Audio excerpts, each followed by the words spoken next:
Hello, everybody. I'm Lisa Kessler from Kessler Insurance, and I'm here today on behalf of Cheers for Charity New Hampshire. And as always, I am here with the fabulous JoAnn Burchuk. Hello, Lisa. Thank you. Yes, I'm JoAnn Burchuk. I'm with Lighthouse Physical Therapy, and very excited for another episode of our Cheers for Charity. And today I'm very happy to welcome Beth from 3S Artspace down in Portsmouth. And Beth, welcome, and please introduce yourself, tell us what you do, and a little bit about 3S Art. Great, thank you, Lisa. Thank you, JoAnn. This is a wonderful program you're all running, and we're so thrilled to be here. My name is Beth Falconer. I serve as the Executive Director for 3S Artspace, which is a nonprofit contemporary art space in Portsmouth, New Hampshire. We opened our doors to the public in 2015.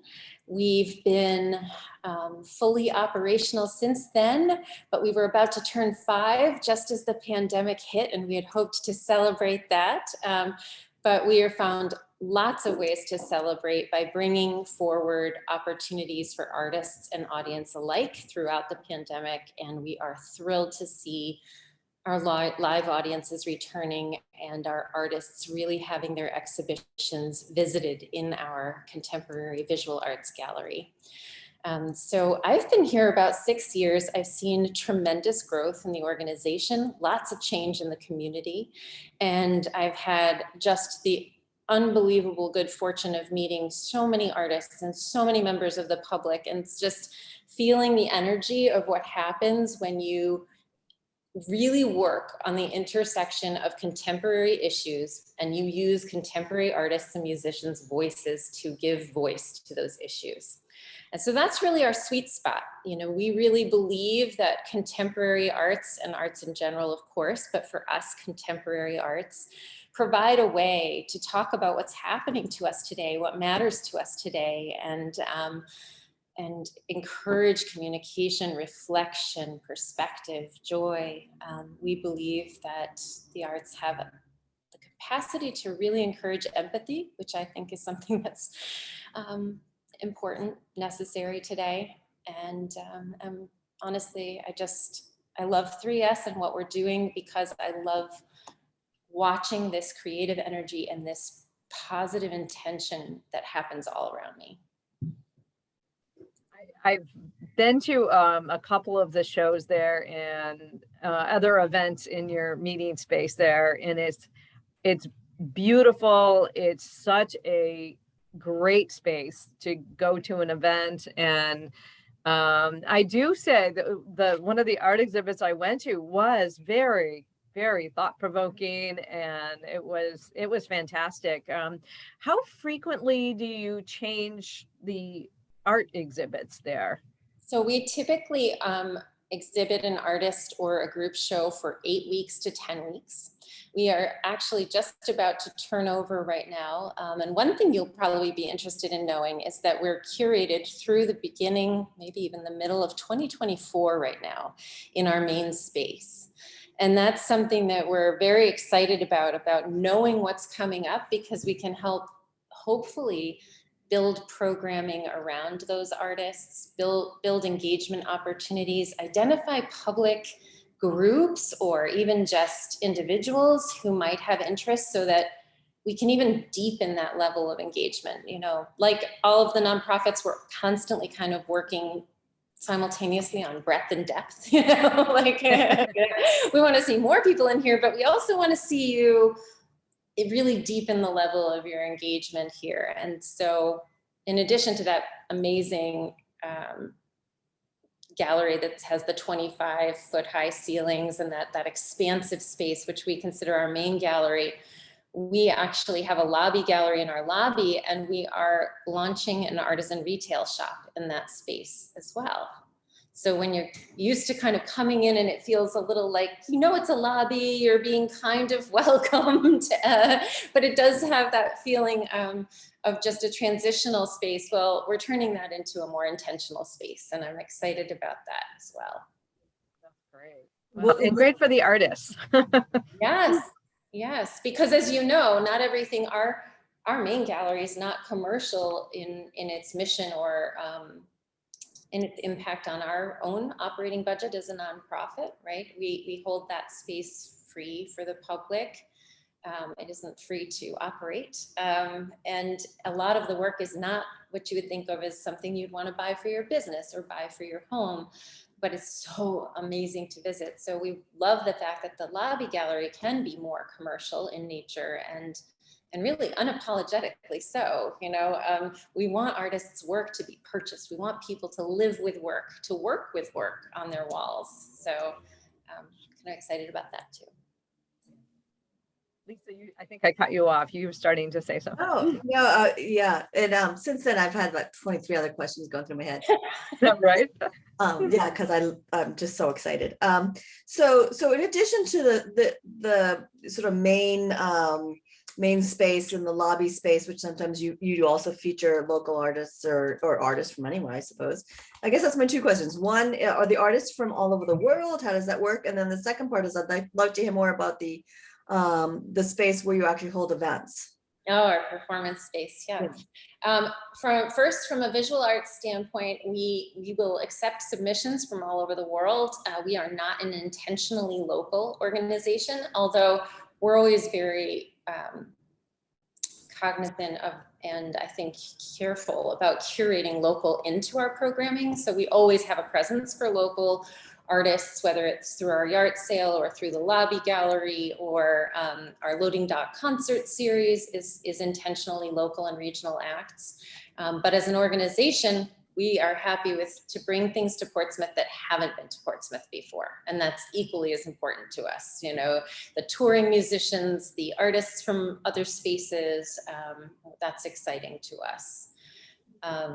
As for the performance space, what would you love to hear about? Because that space, as you know, holds concerts as well as private rentals and everything in between, from community theater sometimes to a lot of storytelling events, probably best known as a concert venue or private rental venue though. That's awesome. So if people wanted to rent the space, what's the best way to do that? Go on our website and there is on our banner rental. So just look at that and fill out a form. We host rentals, everything from weddings actually to those business events or other community events.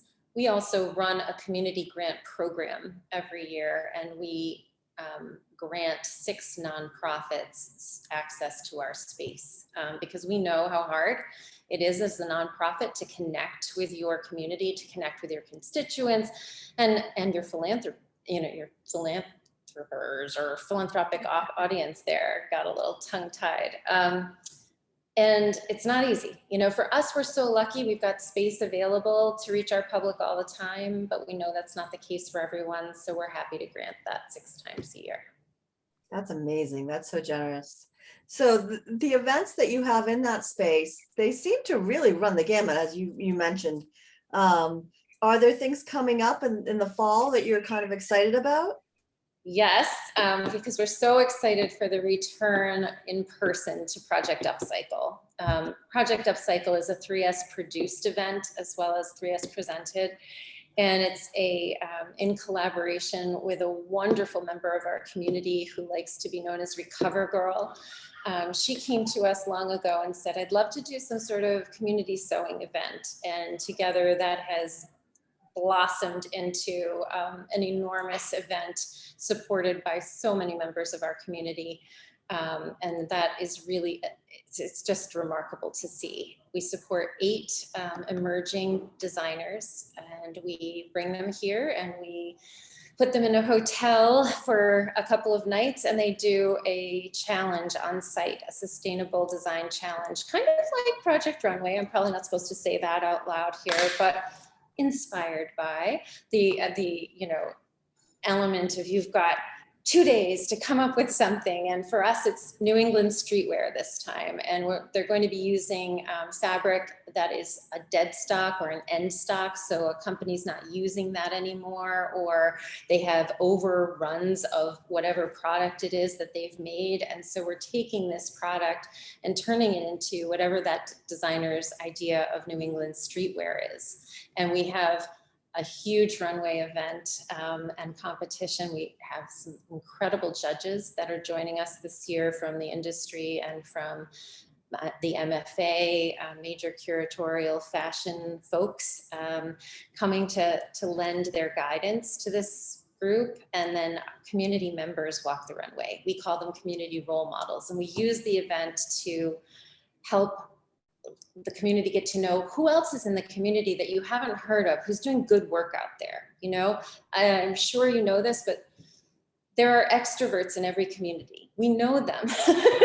You know, we often know them. We don't always know who's doing the teaching or the great other job over here, or the fire chief you might not know, you know, but in fact, we had the fire chief once walk in our design challenge, and that was quite something. And so we're really trying to bring a lot of the community together through that event. And it's always very exciting to see the creativity that these designers bring to the table. How many people does that space hold? For a fully standing show, 400, seated in a theater style, 200, and anything in between. If you wanted to have tables that were more cabaret style, we would lose some of that and we would be down to about 100, 150. But as you know, the room just morphs. You could have an event that really you only needed 40 people, or you only wanted 40 people, but you wanted the room to feel full. We can kind of make it feel that way, unlike fixed seating, which, you know, you can see the empty seats. We can make the room feel like it holds a lot of different events well. That's great. It's so flexible and allows for a lot of different opportunities. That event in the fall sounds really fun. We have to go check that one out. How is your schedule now? Are you guys, you know, pretty much filled up, or are you still looking for people to come and rent, or how's that working out for you? Actually, we're doing well with rentals, and I think our calendar is looking closer to pre-pandemic levels in terms of the activity that we have going on. I would say, and this is not unique to 3S, I participate in a lot of statewide groups with other arts nonprofit leaders, and audience return levels are not at what they were. So we would love to encourage people listening to this, as you're comfortable, as you're able, to come out again. You know, come out, join us, try something new, and don't just wait for that artist you know, I understand, we all want to know we're going to have a good time, but start to take like that leap of faith, try something new, come and join us. It's usually a wonderful night.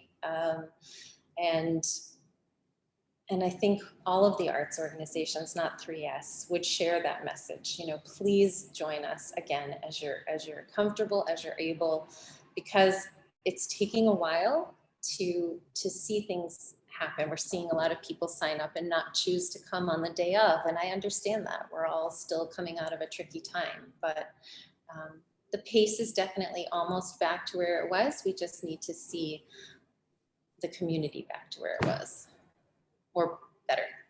Yeah, I know, right? Come play. So are you guys able to meet most of your expenses through, you know, being able to rent out your space, or are you still dependent on donors to help bridge that gap between what you're able to create on your own and what the expenses of maintaining a place like that would be? Yeah, thank you. That's a great question. We are very appreciative of, and in some ways reliant upon, philanthropy and on donors, for sure. They contribute about 30 to 35% of our budget, I would say. comes through contributed income, but that includes grant writing and foundations as well as individual donors. We were lucky, like a lot of arts organizations, to qualify for PPP loans, to qualify for shuttered venue operators grant funding that helped bridge the particular COVID gap. But you know, again, we can't offer services like our gallery and pay the artists who exhibit there and offer commission. That's free to the public. It's not free to operate. We don't own our facility. We have rental costs like every other business. We have rental costs. We have renovation costs that we incurred through the renovation of this facility. We have wonderful staff. And so it's tough to meet those expenses if you want to be an accessible place and keep your ticket prices. Our ticket prices are among the lowest in the community. Our gallery is free to the public. We're very lucky that we have diversified revenue through rentals and through some earned opportunities through concessions. You know, if you're coming to a show, sure, buy a drink, or, you know, it doesn't have to be alcoholic. We've got some fun kombucha on tap and other things. That all helps. If somebody were looking to get in touch with you guys, make contributions, what are the best ways that they can get information? Oh, thank you. 3sarts.org. If you want to know about our shows, you know, follow us on Facebook, follow us on Instagram, but we have a great website, 3sarts.org, tells you everything about how to get in touch with us. And we would love to hear from you. Perfect. Oh, this is awesome. Beth, we're huge fans of 3S. We're so grateful for the work that you do.